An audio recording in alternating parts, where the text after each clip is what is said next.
At ito na nga mga par, sa sobrang selan nga ng pagmamashroom dito mga bro, kahit nga yung kartilyang gagamitin natin pandala do sa incubation room ng mga protein bag dito guys, kailangan pa natin isanitize dito mga bro at isprayan na alcohol dito para mawala yung bacteria dito mga par. Ma-maintenance din pala sa alcohol tong pagmamashroom mga bro, buti na lang guys nasanay kami nag-i-stock ng mga galong-galong alcohol dito guys, dulot nung nasanay kami maglagay na alcohol dito pre, nung corona pandemic dito mga par. Pagkatapos nga nun guys, tinulungan na nga kami ni Kuya Alvin dito mga bro na ilagay yung mga protein bag sa kartilya dito pre, at syempre pre tutulak natin dyan mga bro para meron naman tayong ambag-ambag dito mga par.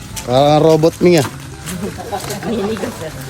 Parang robot nga daw ako dito mga bro, sabi ni Kuya Alvin guys, pasensya na guys ha, gano'n talaga yung likod ko mga bro, meron na kasi kung tama sa likod guys sabi ng doktor dito mga bro, bawal nga daw magbuhat ng mabigat dito guys, ako lang yung makulit dito mga par. At ito na mga par, tinulungan nga din kami ni Kuya Alvin dito mga bro kung paano isalansan yung mga protein bag dito guys, para madali na lang kami mga pagbinhi dito mga par. Ganyan lang pala mga bro, isasalansan nyo lang yung mga protein bag na naluto dito guys, medyo mainit-init pa yan pre, sobrang bango nga niya mga bro, pagkala bago luto guys. Alam niyo yung paano pre? Yung parang mais na o kaya man yung halaman na napakuluan dito mga bro. Ang bango guys eh.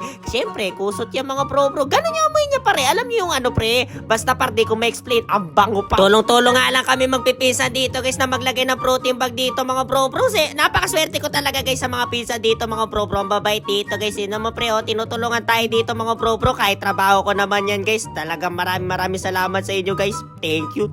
Maraming salamat. Medyo nakakasagabal nga din pala ikaw sa gitna dito mga bro, kaya napagdesisyon na namin dito guys, natanggalin na lang to mga bro at ipako na lang doon guys na parang sandalan lang ng dino mga protein bag dito mga par, para hindi na sila mabubuwal dito mga bro. Grabe guys sobrang ano pre, medyo pangit pa nga yung protein bag na nagawa namin dito mga bro kita-kita niyo yung mga isda pre, biglang lumipat yung camera dito guys pero bibo mga tilapia natin dito guys malaki-laki na dito mga par. At ito na mga par, medyo hindi perfecto ngayon nagawa natin protein bag dito mga bro, pero okay na din yan daw kahit papano dito guys, dahil nagsisimula pa lang kami dito mga bro. Dapat nga daw guys walang moist yan mga bro pero nandito na tayo guys, kahit magkamali tayo dito mga bro, sayang yung pagod dito pa rin. Nag-email pa kasi Kuya Alvin dito mga bro, no, gusto mo Kuya Alvin skin par, mamili ka na, gigiftan kita na skin dito sa MLB Papa mga bro at isasara na katong lona dito guys, dahil ano pre, pag nagbini kami dito guys bawal mahanginan dito mga bro, kaya cover na cover yan pre, imposible naman pumasok yung hangin dyan sa taas no?